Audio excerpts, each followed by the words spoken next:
Life is surmountable. Every difficulty can be jumped over. Grades do not necessarily translate into success in life. It is mindset that translates into success in life. So the idea of sharing stories is basically to help our children see the lessons in the story without being too graphic.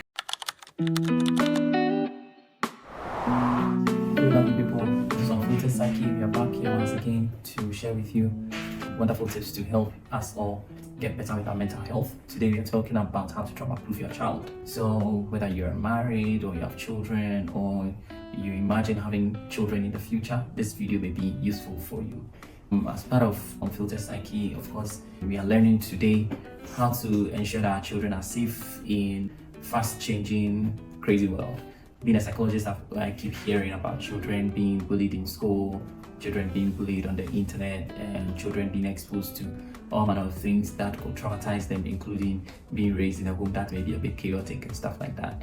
Now today, the focus of this video is to help every parent, every caregiver, whether you're a teacher or aspiring parent or caregiver, to take note of these 10 things to trauma-proof a child. When you say trauma-proofing a child, it basically means that we can shield our children or our younger ones from the adversities of life. Life happens, things happen, but how do we get ourselves and them into a space where they can thrive irrespective of the number of stresses or traumatic experiences they may be exposed to?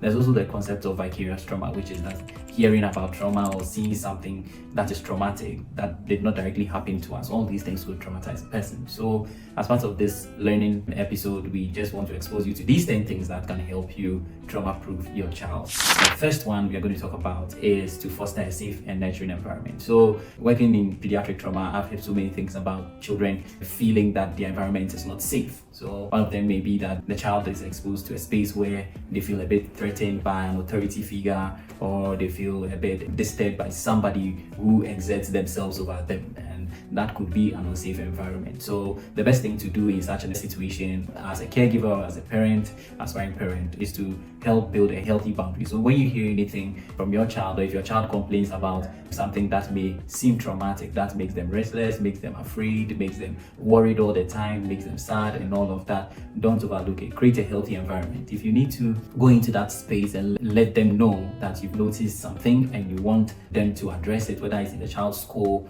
or in a certain environment, and do that. And then if the child is exposed to certain media content, try and use the settings of your phone or try and disengage that particular thing so that your child can be safe. So that's the first thing to do. Make sure the environment of your child is safe all the time. If you are in a home where it's a bit chaotic for one reason or another, do everything you can to reduce the chaos. And sometimes we tend to think that, oh, the child will grow out of it, they only saw me as arguing as parents, or they'll be fine kind of thing. Whatever you normalize is likely to cause repetitive trauma, what would eventually become something like what we call a complex PTSD. You may want to look out for that. So that's the first thing. Create a safe environment all the time and set the right boundaries so that people around you, people in your home, people in your child's space are able to recognize that you want them to have a safe space all the time. The second thing is that make sure you build a good attachment and emotional bond with your child. So again, things happen. I mean, sometimes kids say bad things to themselves. Sometimes teachers say bad things to kids.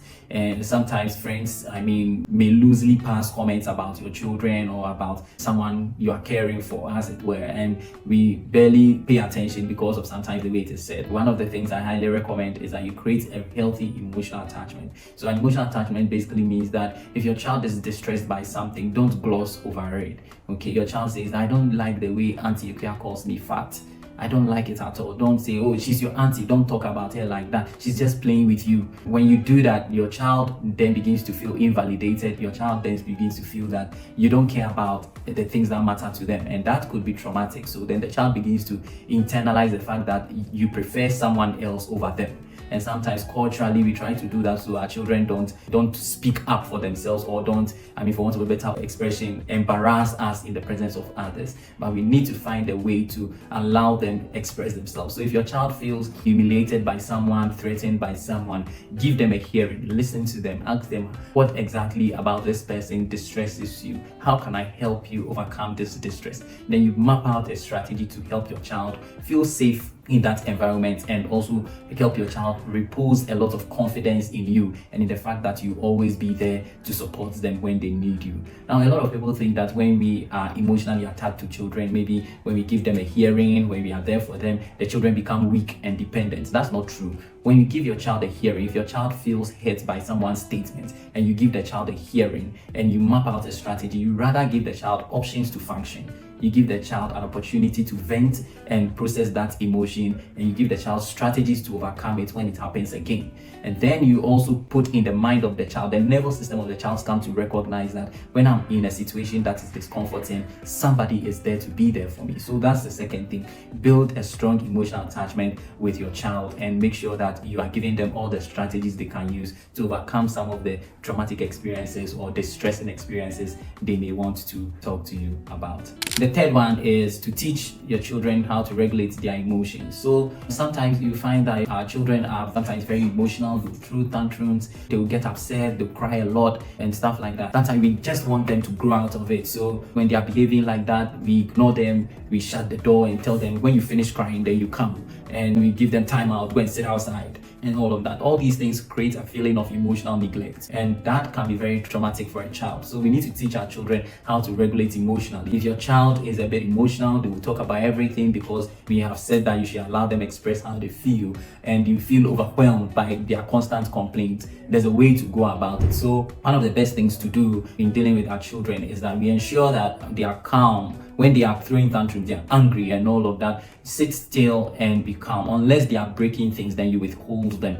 But once they are upset, you sit still and tell them, be calm, we'll go through this, we'll figure this out, be calm, we'll deal with this. Now, the more you do that and you are calm about it, the child is able to regulate based on your emotional response, and that helps them to learn how to calm down. If you are dealing with a child who finds it very, very difficult to calm down. Now, when your child calms down, it doesn't end. You will have to go back to that emotional situation and help them to regulate. Teach them how to handle it, and next time when it happens. So let's say your child comes back from school or comes back from the playground, wherever they went, and feels like another child was favored, and they are crying, and they feel very, very abused or neglected by someone in that space, or unfavored by that person and all of that. If the child is crying, that's fine. You just tell the child, we'll get through this, instead of stop that childish behavior, leave my presence. When you finish crying, then you can. When you do that, you distress the child more. So you stay with the child. Sometimes if you can hold the child, you can hug the child. Other times if the child will not allow, just sit still and be there and allow the child to wind down, calm down, and then you can have a meaningful conversation about this. And then you teach the child afterwards what an appropriate emotional response to that would have been.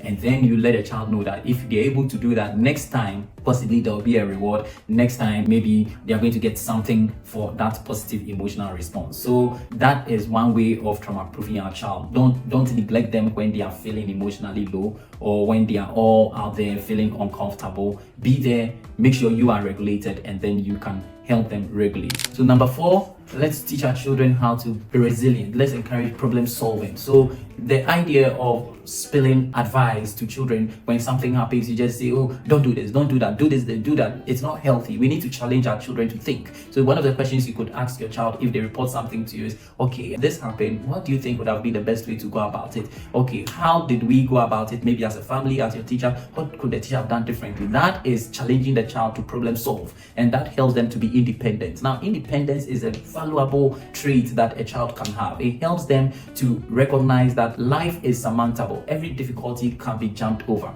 So let's make an effort to support our children so that they can be independent by helping them to come up with ideas that will help them self-preserve, that will help them thrive. And let's normalize mistakes. Let's not make mistakes look like something that cannot be pardoned or rectified. If your child makes one mistake or another, or for some reason your child is traumatized by something, let's make the child recognize that yes, it has happened. Sorry, it has happened. We are going through this together, but this does not define you. Let's have that conversation with our children and let's help them. Let's celebrate their perseverance. Once they do well, celebrate them. Wow, you're able to tell the man not to touch you. That is great. I'm proud of you. If your child is able to stand up for themselves, if they're able to have a voice and resist predators, comment them and appreciate them for standing up for themselves. And if you're able to overcome anything that looks like a difficult life hurdle for their age, comment them and build that sense of strength in them.